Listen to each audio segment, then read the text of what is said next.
Assalamualaikum warahmatullahi wabarakatuh. Perkenalkan, nama saya Rizky Akusmawardani dari Prodi Pendidikan Sejarah Fakultas Pendidikan Ilmu Pengetahuan Sosial Universitas Pendidikan Indonesia. Ketika mendengar kata Perang Dunia II, pasti kita langsung membayangkan pertempuran, senjata, bahkan kehancuran. Namun sebenarnya, perang tidak hanya terjadi di medan tempur, tetapi juga di pikiran masyarakat.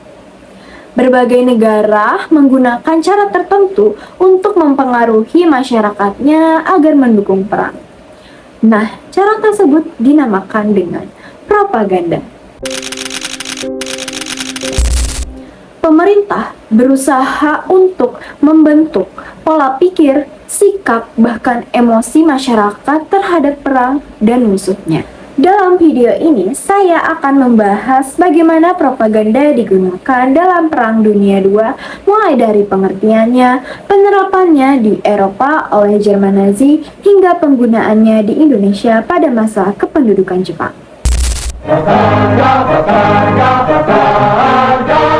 Secara umum, propaganda dapat diartikan sebagai upaya untuk mempengaruhi opini masyarakat melalui penyebaran informasi secara luas. Menurut Gaurav Gejil, propaganda digunakan oleh pemerintah sebagai alat untuk mengontrol opini publik, terutama dalam kondisi perang. Informasi yang disampaikan dalam propaganda biasanya telah disusun sedemikian rupa agar mendukung tujuan tertentu. Oleh karena itu, propaganda tidak selalu bersifat netral. Dalam banyak kasus, propaganda menggunakan pendekatan emosional seperti menumbuhkan rasa bangga terhadap negara sendiri maupun kebencian terhadap musuh. Selain itu, propaganda disampaikan melalui berbagai macam media seperti poster, film, radio, dan surat kabar sehingga dapat menjangkau masyarakat secara luas. Hal inilah yang membuat propaganda dijadikan sebagai alat yang paling efektif untuk mendukung jalannya perang. Di Eropa, salah satu contoh yang paling menonjol dapat dilihat dari Jerman Nazi di bawah kepemimpinan Adolf Hitler.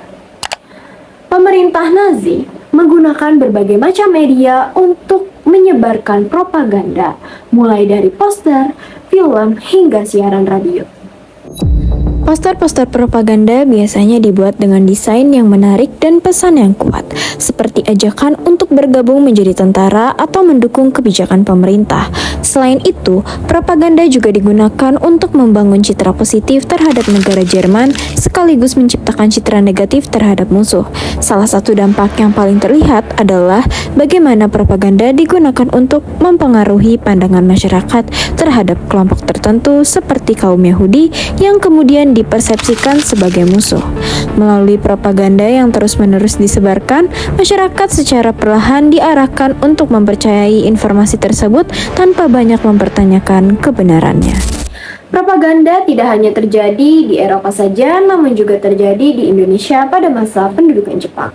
Berdasarkan penelitian majalah Jawa Baru, Jepang menggunakan media cetak sebagai sarana utama untuk menyebarkan propaganda kepada masyarakat Indonesia. Majalah tersebut berisi sebagai informasi yang dirancang untuk menarik perhatian masyarakat, seperti penggunaan bahasa yang sederhana serta tampilan visual yang menarik. Dalam propaganda tersebut, Jepang sering menggambarkan dirinya sebagai saudara tua yang datang untuk membantu Indonesia.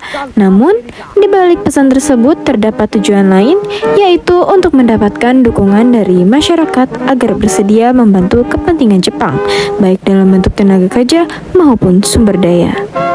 Dengan demikian, propaganda digunakan sebagai alat untuk mengontrol masyarakat di wilayah jajahan sehingga mereka tetap patuh terhadap kekuasaan Jepang.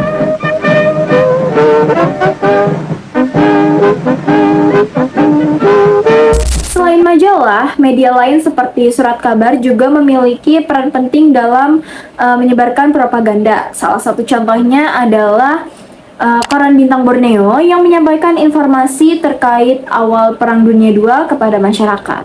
Melalui media tersebut, masyarakat tidak hanya mendapatkan informasi, tetapi secara tidak langsung juga mengubah cara pandang mereka terhadap situasi perang. Kondisi tersebut menunjukkan bahwa media massa pada saat itu memiliki peran ganda, yaitu sebagai penyampai informasi sekaligus menjadi alat untuk membentuk opini publik. Dari pembahasan tersebut dapat disimpulkan bahwa propaganda memiliki peran penting dalam jalannya Perang Dunia II. Penggunaan propaganda dari berbagai negara seperti Jerman Nazi dan Jepang menunjukkan bahwa perang tidak hanya terjadi secara fisik, tetapi juga melalui pengaruh terhadap pikiran masyarakat.